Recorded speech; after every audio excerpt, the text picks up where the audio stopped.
Hey guys, Redzonetrooper here with the Eternal Inversionist class guide at last. I know you guys have been waiting for this one for quite some time now. I'm a bit late on this video, but in my defense, I was gone for a week and I haven't been back until this Saturday. So, I took a bit of time out to actually set up my commentary microphone and do all of that type of stuff. Hopefully it sounds a lot better than my other commentary videos from like a year or two ago. It definitely should. I got a Blue Yeti microphone actually, but let's get right to the point. So for the enhancements, I recommend to use full luck as per usual. This is a farming class. I'm just going to get that right over the way. Don't use this class for soloing or PvP or anything like that. You could use it for non-OP PvP if you really want to, but it just doesn't really offer too much. It has lots of stacking abilities, well, one to be exact, but I'll get more into that later. Just to sum it up and make a long story short, just use this class for farming. It is pretty good at what it does, and I'll show you more about that. So to get this class, all you need to do is click on the game menu and go to the Secrets of Yaris, which is the new weekly release. Click on that. Click on this dude right here and go to his shop, and you can buy the class for rank 10 Eternal. This class is definitely worth it. Do not spend the adventure coins and your actual money trying to get this class. It'll take you about 3 hours to get this class rather than spending 20 or however many dollars it is to actually buy the class. So just take out the time to farm this class is my recommendation, but to each their own really. So yeah, that's how you get the class. It is extremely simple. I actually got it with the reputation, as I do with most of my classes. So yeah, really just do whatever you can to get that class with reputation, because that's what I recommend. So now for the rank 4 passives. So these passive abilities are actually pretty good. You have a increases haste by 15% for one of them, and the other is basically all it does is it increases your strength and your endurance by 12%. So the haste buff is really nice because you're going to be reducing all your cooldowns on your abilities, and that's always very helpful. But one thing to keep in mind is that these abilities already have pretty large cooldowns as it is, and your main damage dealer right here, the caricature skill, or skill 5 I guess that would be, it has a very long cooldown, 20 seconds, but with the 15% you're looking at, I don't know, like 19 18 seconds, but still that's really long compared to Blazebinder. Blazebinder only has a 12-second cooldown on its last skill, and it does about the same amount of damage, so that's just something to keep in mind. Now, for those who don't really understand how mana regen works, it changes with each class, to be fair. It's relative to your own HP total, so basically if your health is low, the more mana you're going to gain from your hits, and whenever you crit, you're going to be gaining more mana. Just some basic stuff to get out of the way right there. And yeah, so that is the class's rank 4 passives and mana regen. Okay, so now for the skills. So for the skills, you actually have 5 instead of 4. I know what I do in my class guides, if any of you have watched, well, for those of you who haven't watched my class guides before, I used to number my skills from 1 to 4, and that's what I usually do.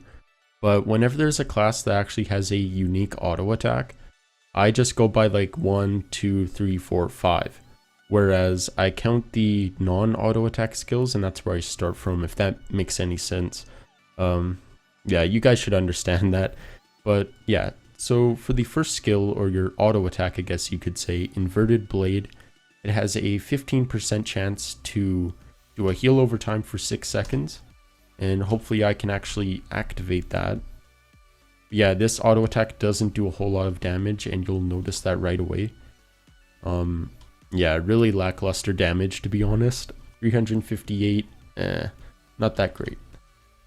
So I can't really use a stable weapon, well, a fully stable weapon, because I'm not a member, but yeah. this weapon's basically the same, it'll do the same job. So I am not sure if I activated it there. I think I did. Okay, there we go. So it's only going to do a 64 heal over time. If you're a member, you're probably going to get to like 70 or 70 something. Really not that great. I wouldn't really count on this ability for soloing. It's just not, it isn't a consistent heal. So that's just something to keep in mind. Now for skill 2, it is a bit more interesting. Twisted Viper. It does AoE damage to up to like 6 targets or however many targets. And it actually reduces the damage that you take for 15 seconds. 15 seconds is quite a while. That is pretty decent here. So as you can see, the damage reduction is pretty high. Oops, just used the last skill. No big deal. So yeah, Rejuvenation, you got that going. I'm actually activating it quite a bit here for 15%. And yeah, so there's Twisted Viper. And you know, this could be sort of useful for PvP, but like I said before, this class is not geared towards PvP in any way, I'd say. Besides the fact that the last skill does stun, and I'll get into that later as well. So yeah, that's the second skill. Just run out here. The third skill is Ancient Wrap. It increases your incoming damage, so the damage that you do, by 6%, as well as decreasing the chance of enemies to hit you for 6%. And it does so for 8 seconds. So this skill actually stacks up to 5 times, so that means you're going to get 6 times 5. That's 30% total damage increase, and they're going to have a 30% chance to miss, on top of your evasion chance and all of that. So, you know, I think this ability is pretty useful for farming. And, you know, it gives you a bit of headroom for healing and doing whatever else you need to do while you're farming. And I do like that idea quite a bit. And if you pair this up with your second ability, you're going to be taking even less damage. So that is actually really, really nice.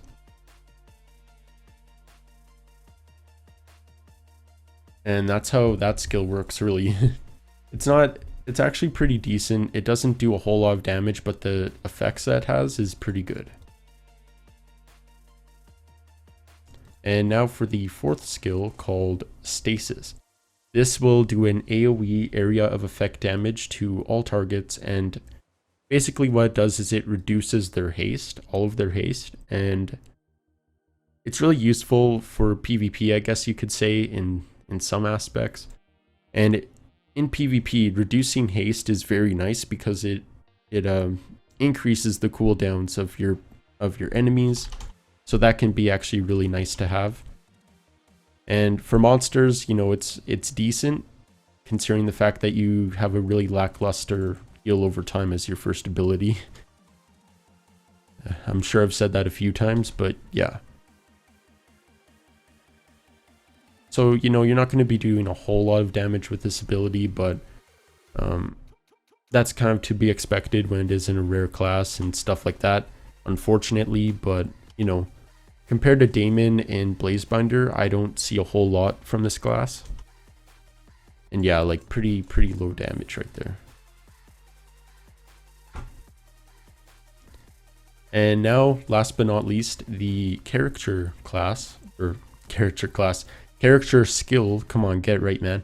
So the character skill has a 25% chance to stun your targets, and as you can see, it does about 1600 damage.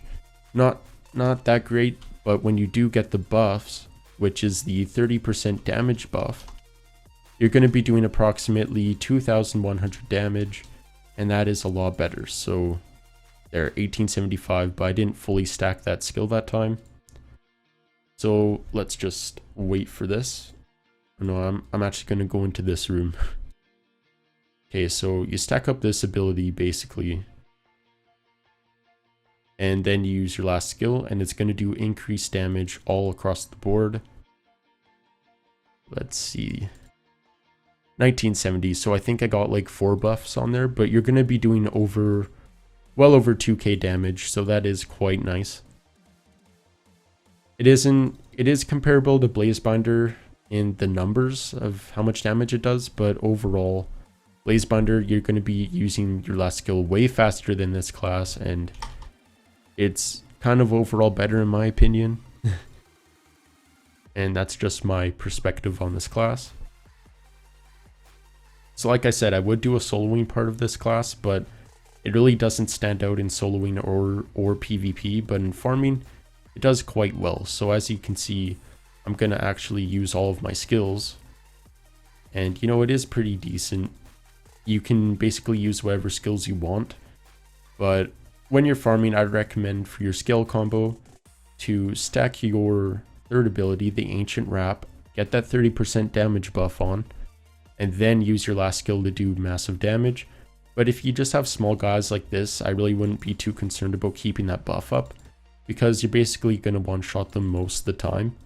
But that all depends on how many hit points your monsters have that you're facing, so it's really up to you. And for PvP, it's really situational, this class, because depending on what abilities you need to use, it doesn't really do that much damage, so I wouldn't recommend it for that. But yeah, so there is the Eternal Inversionist class. Please let me know if you guys enjoy this commentary video, and I'll be doing some more throughout the summer, and I'll leave it at that note. See you guys, and peace.